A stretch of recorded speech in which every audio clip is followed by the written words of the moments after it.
Hoje vamos viajar até a antiga Mesopotâmia, o berço das civilizações, para descobrir o que os reis comiam ao acordar. Muito além de simples refeições, o café da manhã dos monarcas mesopotâmicos era um verdadeiro ritual de poder, status e simbolismo. Entre pães de cevada, tâmaras doces, queijos frescos, mel e cerveja leve, cada alimento refletia não apenas o gosto, mas também a cultura e a hierarquia dessa terra entre rios. Vamos conhecer os bastidores das cozinhas reais, os banquetes ao amanhecer, os rituais de purificação e até o papel dos servos e cozinheiros que faziam parte desse espetáculo diário.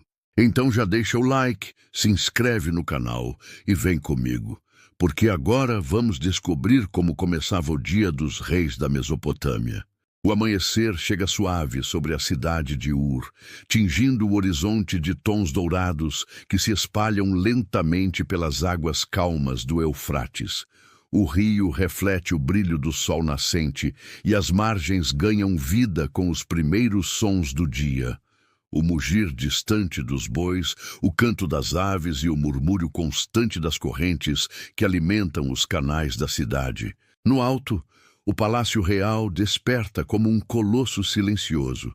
Suas paredes de tijolos queimados, adornadas por relevos e inscrições, parecem cintilar sob a luz que cresce. Entre os jardins suspensos e pátios perfumados por flores e incenso, a vida começa a se mover com precisão ritualística. Nos corredores longos, os servos se movem de forma discreta, cada um com uma tarefa bem definida. Uns carregam jarras de bronze, outros varrem o chão com vassouras de palha, e alguns preparam os tecidos finos que logo vestirão o rei. Há um clima de reverência contida, como se todos soubessem que o início do dia é um momento sagrado. O instante em que o rei, representante dos deuses na terra, deve despertar em harmonia com o universo. O ar ainda está fresco, e uma leve névoa cobre os jardins, onde estátuas de touros alados vigiam silenciosas o nascer do sol. Nas profundezas do palácio, o coração da rotina real pulsa na cozinha. É um ambiente vasto, iluminado por tochas e por uma claridade tênue que entra pelas aberturas do teto. O fogo das fornalhas já está aceso e o cheiro do pão começa a se espalhar pelos corredores. Sacos de cevada são abertos, e o som ritmado das pedras de moagem preenche o ar.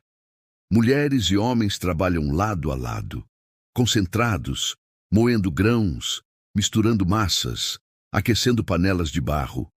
O vapor sobe em ondas lentas, trazendo consigo o aroma doce e tostado que anuncia o primeiro alimento do dia. Sobre as mesas de pedra, uma seleção cuidadosa de ingredientes se espalha.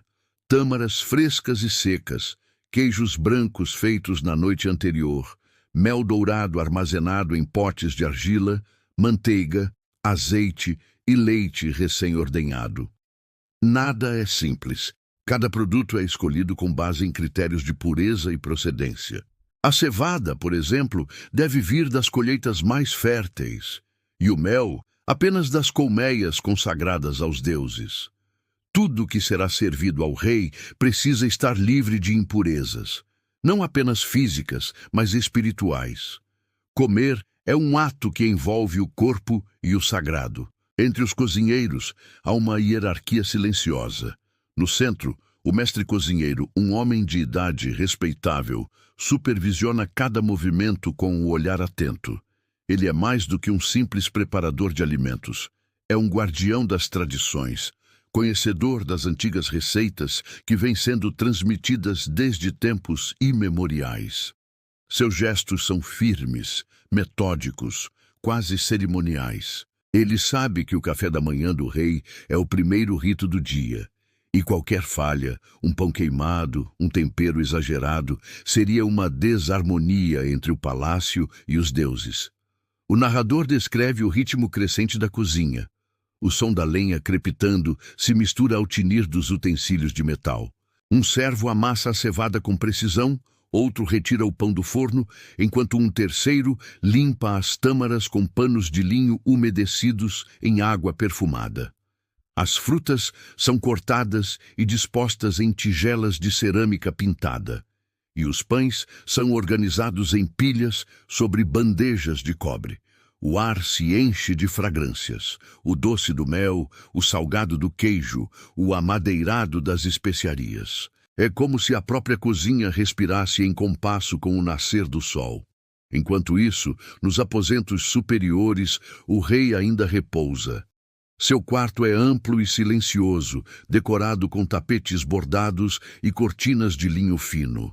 Uma brisa leve entra pelas janelas, trazendo o perfume distante das flores dos jardins. O soberano dorme profundamente, cercado por símbolos de poder e proteção, amuletos, estátuas pequenas dos deuses e inscrições cuneiformes que invocam bênçãos de força e sabedoria.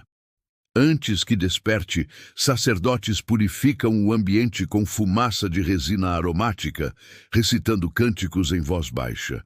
O despertar do rei é também o despertar do próprio reino. Em outro ponto do palácio, um escriba já registra as primeiras anotações do dia, listas de oferendas, previsões astrológicas, mensagens que aguardam o selo real. Tudo precisa estar em ordem antes que o rei abra os olhos. No exterior, o sol já ilumina as torres e os pombos levantam voo sobre os telhados. O dia avança devagar e o palácio vibra em uma sinfonia de gestos coordenados. Cada servo, cada utensílio, cada chama cumpre um papel essencial no ciclo da rotina sagrada. O mestre cozinheiro dá as últimas instruções, observando o pão dourar no forno. Ele sabe que em breve o som dos passos reais ecoará pelos corredores e o café da manhã precisará estar pronto, quente, puro, digno de um rei que é aos olhos de seu povo a ponte viva entre o céu e a terra.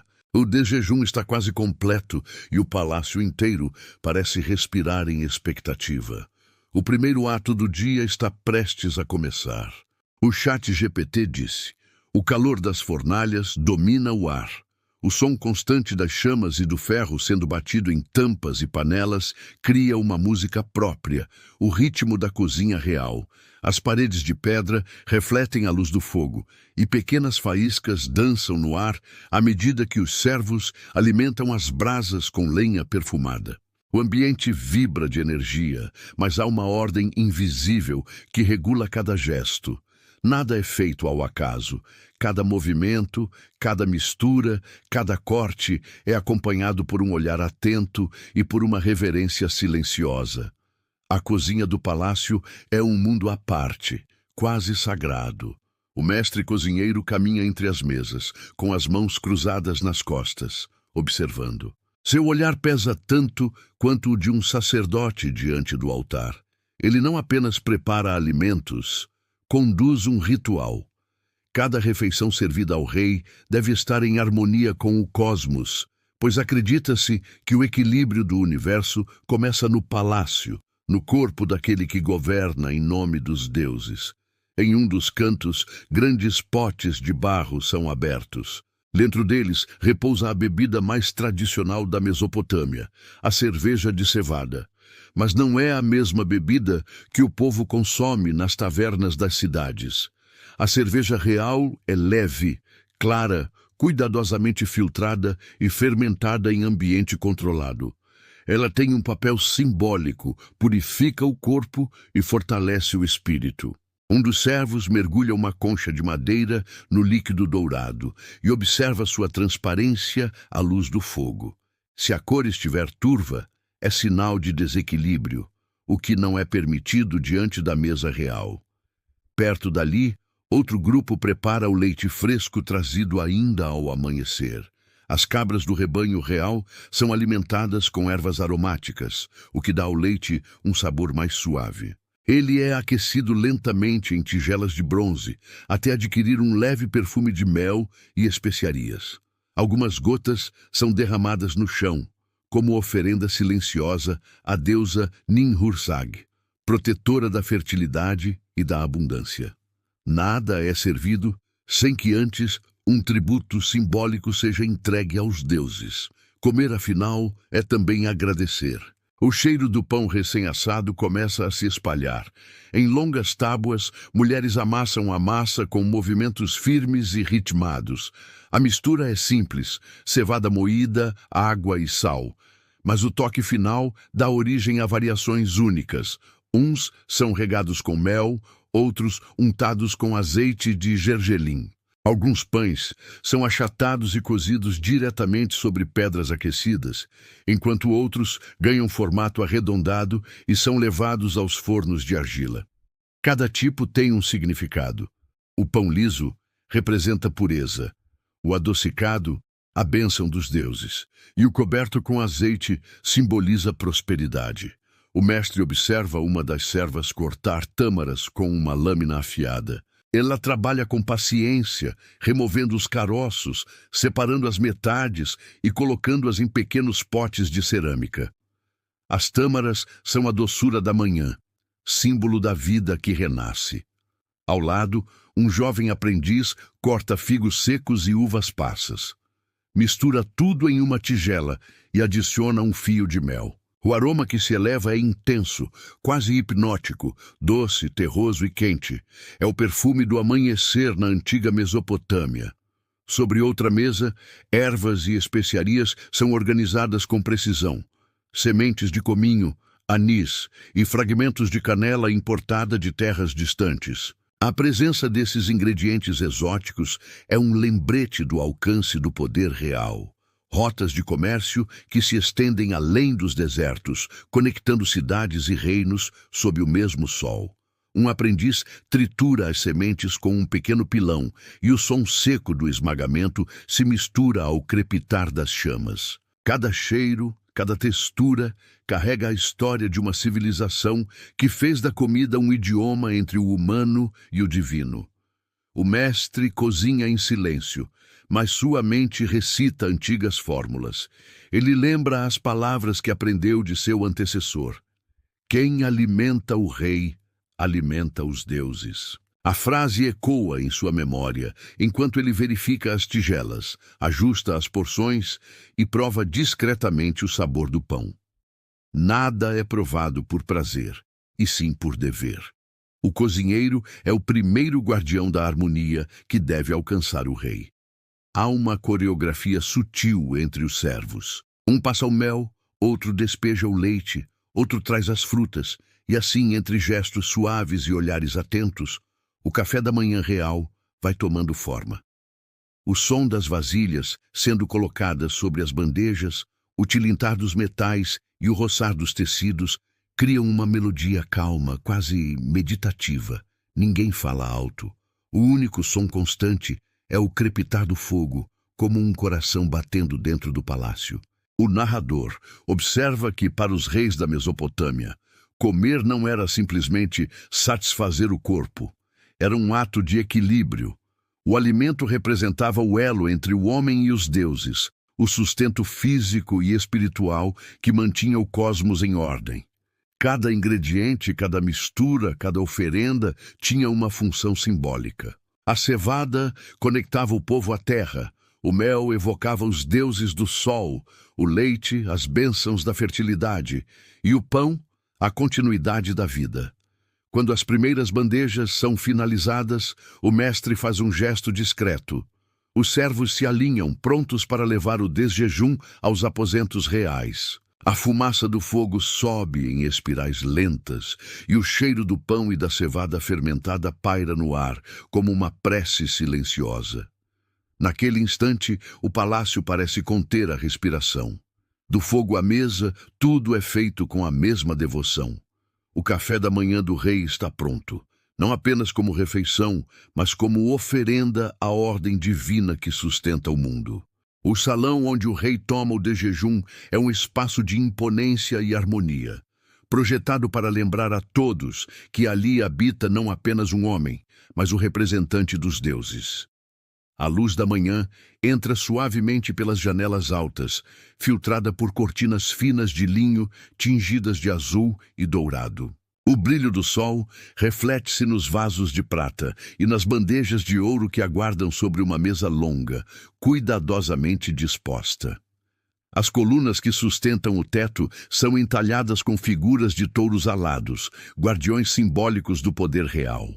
O chão é coberto por tapetes tecidos com desenhos geométricos e flores estilizadas, e o ar carrega o perfume leve do incenso de mirra que queima nos altares. No centro da sala, a mesa do rei.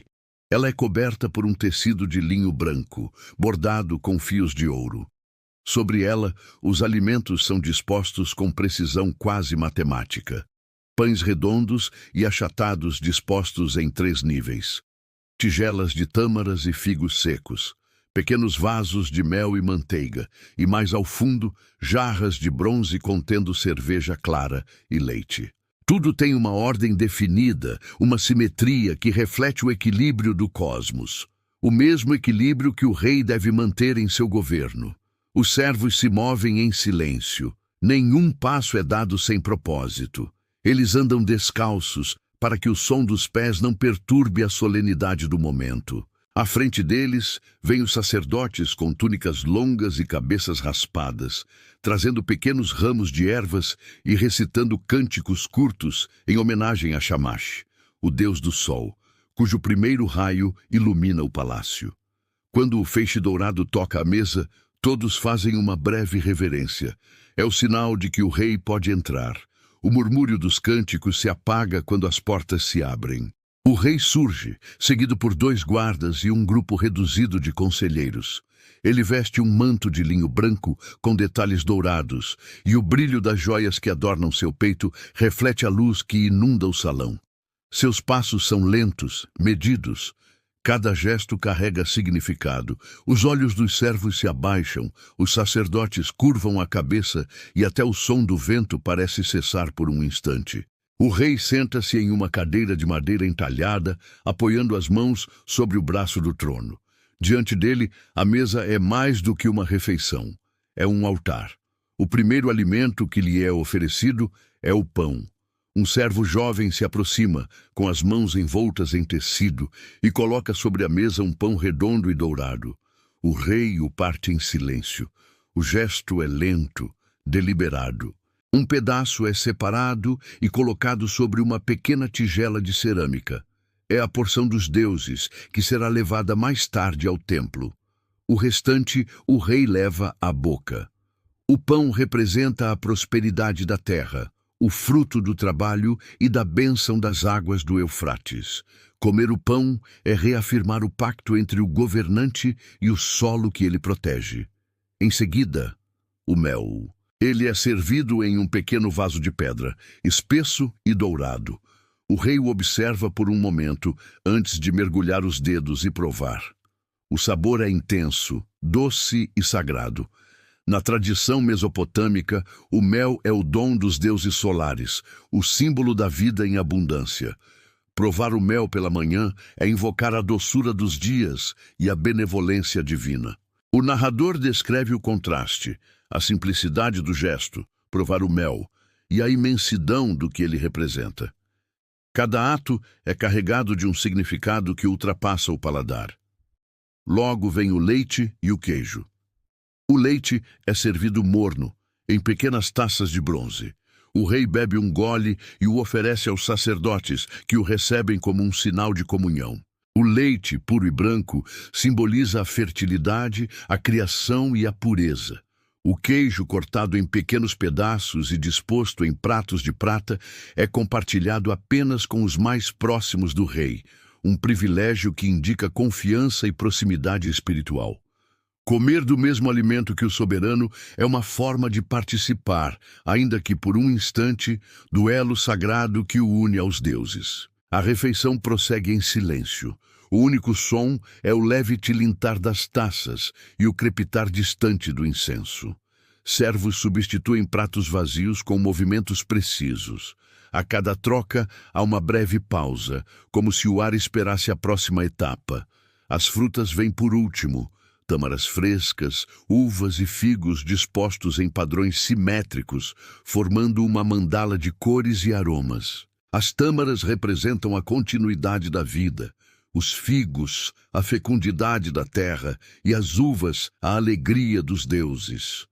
O narrador observa que há uma estranha harmonia entre a grandeza do cenário e a simplicidade dos alimentos. Nada de carnes nem de banquetes luxuosos, apenas o essencial, o que vem da terra e do leite, o que nasce e se renova.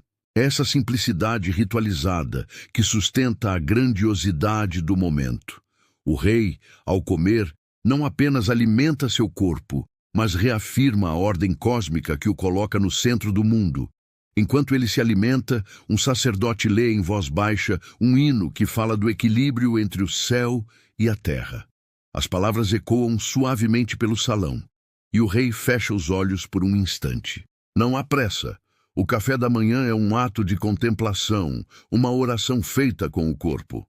O alimento é a ponte entre o humano e o divino, e o rei é o pilar que sustenta essa ponte. Quando a refeição chega ao fim, os servos recolhem as bandejas em silêncio. O rei permanece imóvel por alguns segundos, olhando o feixe de luz que atravessa o salão. Em seu rosto, a serenidade. O dia pode começar, os deuses foram honrados, o corpo foi nutrido e o equilíbrio foi restaurado. O sol, agora mais alto, banha o palácio em um brilho dourado. E o narrador encerra a cena com uma imagem que ecoa o sentido de tudo aquilo. A mesa esvaziada continua sendo um altar, e o silêncio que se instala após o banquete é a verdadeira oração dos reis. O sol já está mais alto quando o rei ergue os olhos do prato. A luz dourada atravessa o salão refletindo nos vasos e colunas e faz cintilar o ouro das joias que adornam seus pulsos. O momento solene da refeição cede espaço a algo mais humano, mais íntimo. O rei, agora desperto e tranquilo, começa a demonstrar suas preferências, pequenos gestos que escapam ao cerimonial rígido. Ele parte o pão com as próprias mãos, recusa o mais seco e escolhe o que foi untado com mel. Gosta do sabor suave e da textura macia, que contrasta com o salgado do queijo fresco. É um gosto antigo, herdado talvez de sua infância, quando o mesmo pão era servido ao entardecer, durante as festas familiares. O narrador observa que, mesmo cercado por esplendor, o rei ainda é um homem de rotinas. Prefere a cerveja leve à mais encorpada e aprecia o leite morno, não frio, hábito que, dizem, ajuda a manter a voz firme nas longas assembleias. Às vezes, segura o copo com ambas as mãos, num gesto distraído, enquanto o olhar se perde além das janelas. Lá fora, os jardins se estendem em terraços floridos, onde servos já cuidam das plantas e aves caminham entre as fontes. O rei observa por instantes o movimento do vento nas folhas, o brilho das águas, a fumaça distante dos altares. O mundo lá fora parece respirar junto com ele. Aos poucos, o ambiente ganha vida. Um escriba se aproxima com uma tábua de argila coberta de anotações. Inclina-se, espera o gesto de permissão e começa a ler. Sua voz é baixa, firme. Ele informa sobre as colheitas, as caravanas que chegaram durante a madrugada e os pedidos de oferendas feitos pelos sacerdotes dos templos. O rei ouve atentamente, mastigando em silêncio. De vez em quando, ergue uma das mãos para interromper.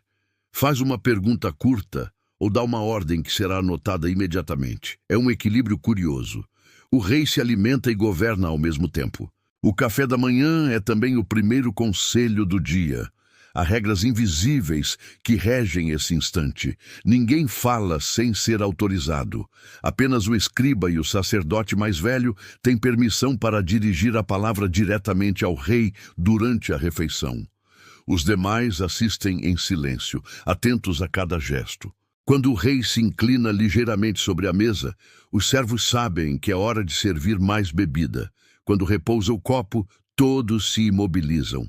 Até os sons parecem obedecer a ele, o vento que entra pelas janelas, o fogo das tochas, o tilintar das taças.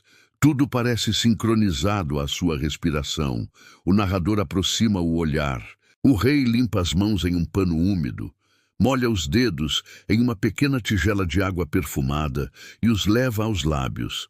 Um gesto simples, mas carregado de significado. É a purificação simbólica que encerra o ato de comer e prepara o corpo para o dia.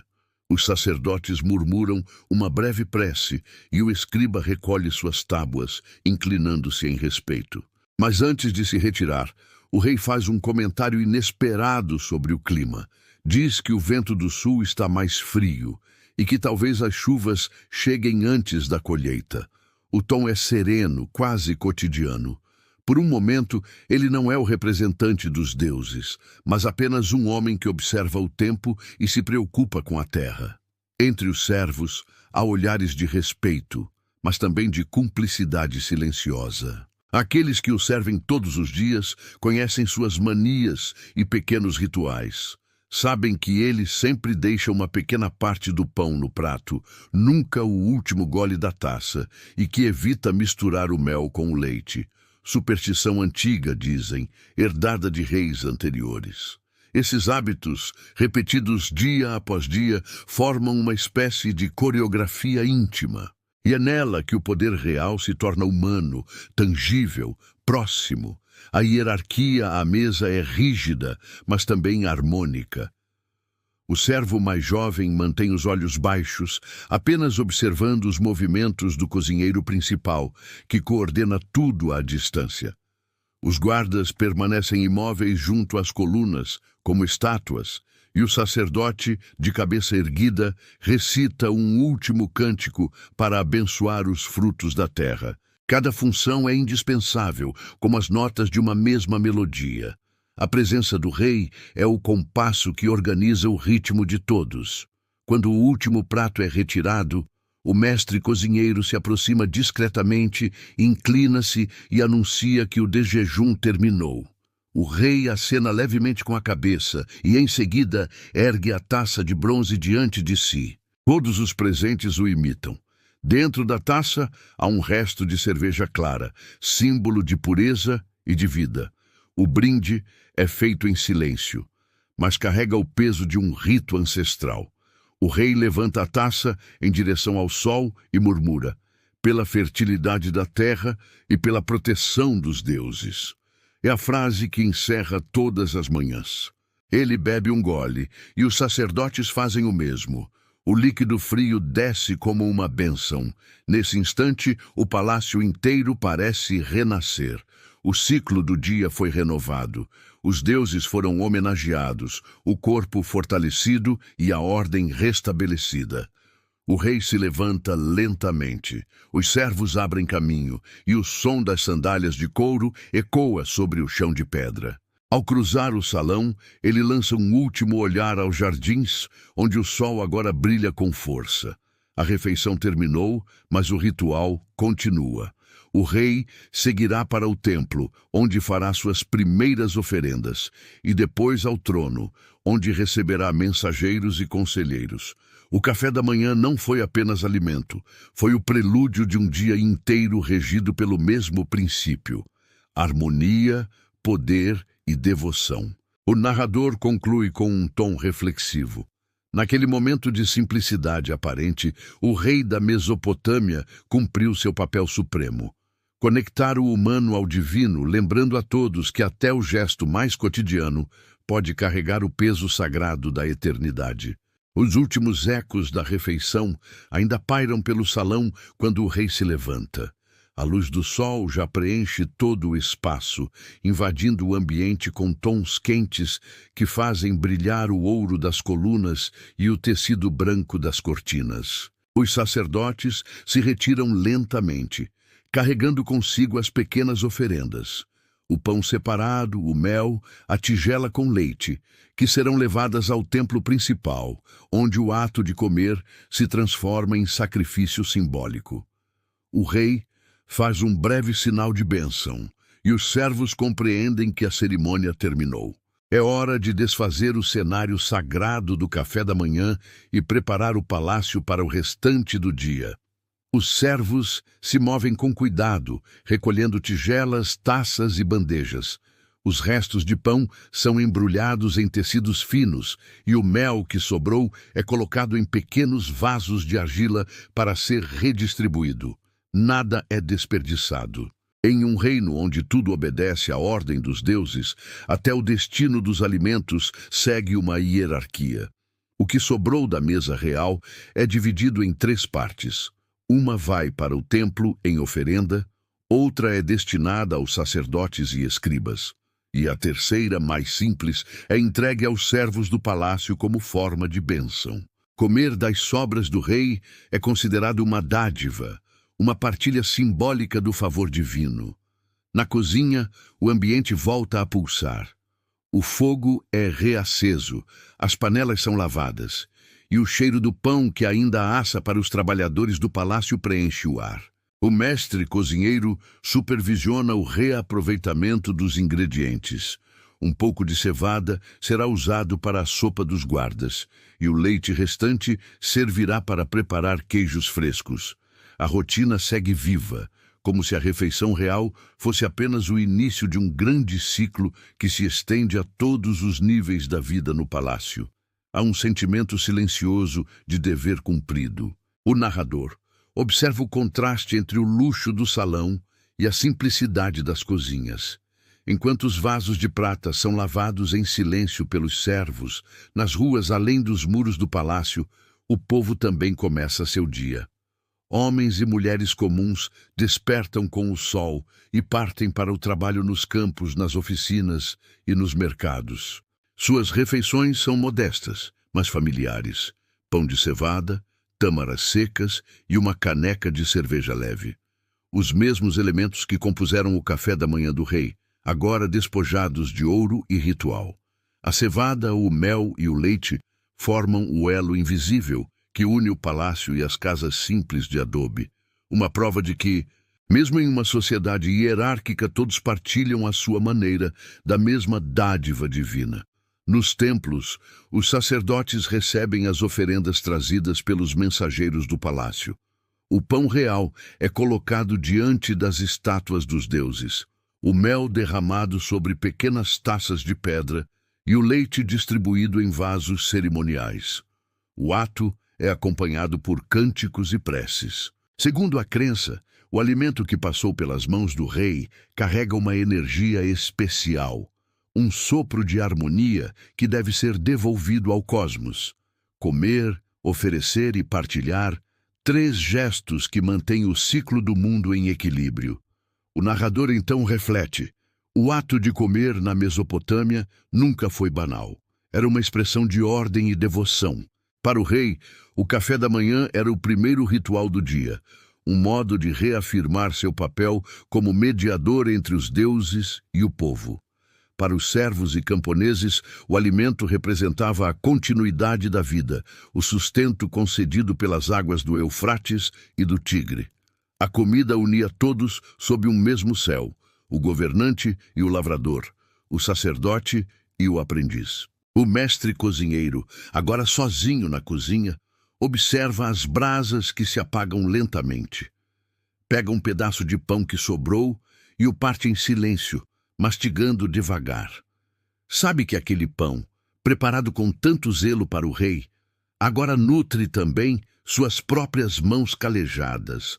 Ele sorri com humildade. Há algo de sagrado em poder alimentar a todos, mesmo que de forma indireta.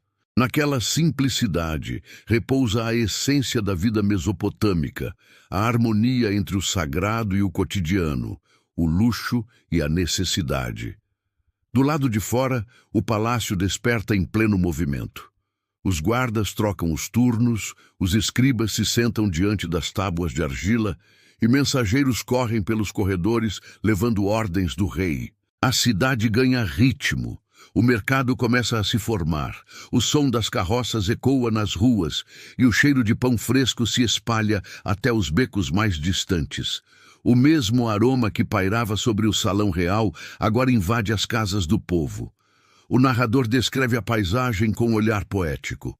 O sol já domina o céu, refletindo nas águas tranquilas do Eufrates. Barcos deslizam lentamente, carregando cestos de tâmaras e ânforas de cevada. As ondas brilham como ouro líquido, e as torres do palácio cintilam à distância. É como se toda a cidade respirasse em uníssono, unida pelo mesmo alimento, pela mesma manhã. O rei está em seu trono, os servos em suas tarefas, o povo em seus afazeres, e entre todos o mesmo ciclo de pão, mel e fé continua a girar, sustentando o equilíbrio invisível que rege o mundo. O dia começa oficialmente. O desjejum real, mais do que uma refeição, cumpriu seu propósito: restaurar a ordem e abençoar a terra. O narrador encerra a cena com uma imagem serena: o rio cintilando sob o sol, as aves cruzando o céu e o palácio respirando em paz. A harmonia foi alcançada e a vida segue seu curso, alimentada pela dádiva divina que nasce a cada manhã. A cidade desperta em pleno esplendor. O sol, já alto no céu, derrama seu brilho dourado sobre as muralhas, as torres e os telhados de barro queimado. O murmúrio das ruas cresce como um canto coletivo. O som dos mercadores montando suas barracas, o ranger das carroças, o pregão dos vendedores oferecendo pão, azeite e tâmaras frescas. O ar vibra com o calor e a vida. Nas portas das casas, mulheres varrem a poeira, crianças correm entre os becos e os sacerdotes caminham em direção aos templos, carregando pequenos vasos com oferendas. Tudo parece seguir um ritmo que nasceu há séculos e que se repete a cada manhã, sustentando o coração da cidade. No palácio, o rei já está em seu trono. A refeição matinal ficou para trás, mas seus efeitos ainda ecoam. A harmonia conquistada naquele primeiro ato do dia parece se estender por todos os corredores. Os escribas estão em seus lugares, curvados sobre as tábuas de argila, registrando decretos, nomes e tributos. O som seco do estilete riscando o barro mistura-se ao cântico distante das sacerdotisas no templo de Ishtar. O mesmo sol que brilhou sobre a mesa do rei agora ilumina a cidade inteira, os ricos e os pobres, os governantes e os servos. Há uma continuidade invisível entre todos eles, uma teia sagrada tecida pelo alimento, pela fé e pelo tempo. Nos mercados, os cheiros se confundem: mel quente, cevada moída, peixe fresco vindo do rio. Homens negociam, mulheres medem grãos, e crianças observam com curiosidade o movimento incessante. É o pulso da Mesopotâmia, uma civilização que nasceu da terra e da água, do esforço humano e da bênção dos deuses. A mesma cevada que alimenta o rei também sustenta o pedreiro que ergue as muralhas. O mesmo mel que adoça o pão do palácio também dá sabor à vida simples das casas de adobe. Essa partilha silenciosa é o verdadeiro símbolo do equilíbrio mesopotâmico. Cada refeição é uma semente da ordem divina plantada no cotidiano. O narrador observa que, na essência, o café da manhã do rei não se diferencia tanto do das pessoas comuns. O luxo está nos adornos, nas taças de ouro e nas tigelas de prata. Mas a alma da refeição é a mesma: pão, frutas, leite e a gratidão pela vida. É esse gesto repetido, o de sentar-se diante do alimento e aceitá-lo com reverência, que liga o homem ao cosmos. Comer é reconhecer a própria fragilidade diante da vastidão do mundo.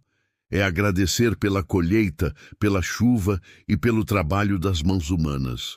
O rei sabe disso, os sacerdotes sabem, e até o mais simples dos servos sente, em silêncio, o mesmo respeito diante do pão que parte. O dia avança, o calor cresce, o rio brilha como espelho líquido e o vento do deserto começa a soprar levemente. O narrador acompanha a vida em movimento. Nas docas, homens descarregam ânforas cheias de cevada. Nos templos, sacerdotes recitam preces. Nas escolas, aprendizes copiam símbolos cuneiformes com mãos trêmulas. Tudo parece girar em torno de uma única ideia: a ordem. Assim como o café da manhã do rei segue regras e rituais, também a cidade inteira se move sob leis precisas. refletindo o desejo mesopotâmico de transformar o caos em harmonia. E, no entanto, há poesia nessa disciplina. Cada gesto, por mais repetido que seja, tem um significado. Quando o rei ergue o copo de leite, ele não apenas bebe, ele reafirma a pureza do seu reinado. Quando o camponês mergulha o pão na cerveja leve, ele não apenas se alimenta, ele participa do mesmo ciclo sagrado. O alimento é a linguagem dos deuses, traduzida em gestos humanos. Ele fala da terra, do tempo e da eternidade. À medida que o narrador se afasta do palácio, a paisagem se abre. O Eufrates corre sereno, refletindo o brilho intenso do sol. As margens estão cobertas por plantações verdes, palmeiras e fileiras de casas de barro. Barcos deslizam pelas águas, conduzidos por remadores que cantam canções antigas. O rio é o verdadeiro coração da civilização, o doador da vida, o mesmo que leva os grãos, os peixes e a história de um povo inteiro. Foi ele quem moldou os impérios, quem sustentou os deuses e quem, silenciosamente, continua a fluir, indiferente às coroas e às guerras. O narrador contempla a cena final com um tom poético e sereno. O café da manhã dos reis terminou há horas, mas seu significado permanece. A refeição matinal não foi apenas um ato de nutrição, mas um espelho da própria Mesopotâmia. Fértil, disciplinada, repleta de símbolos. O pão é a ordem, o mel é a doçura divina, o leite é a pureza, e a cevada, fermentada em cerveja, é o elo entre o homem e a terra. Tudo tem um sentido, tudo se encaixa no tecido invisível da vida.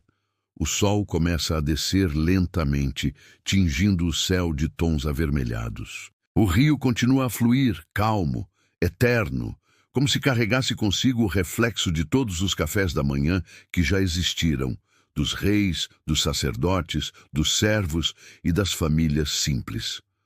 O narrador encerra com uma reflexão suave.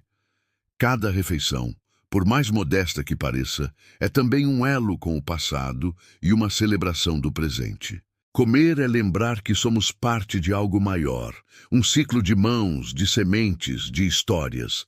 E assim, enquanto o Eufrates segue seu curso, a civilização que nasceu às suas margens continua viva, respirando através do pão, do mel e da fé. Porque no fim, é à mesa, seja ela feita de ouro ou de barro, que o homem reencontra o divino.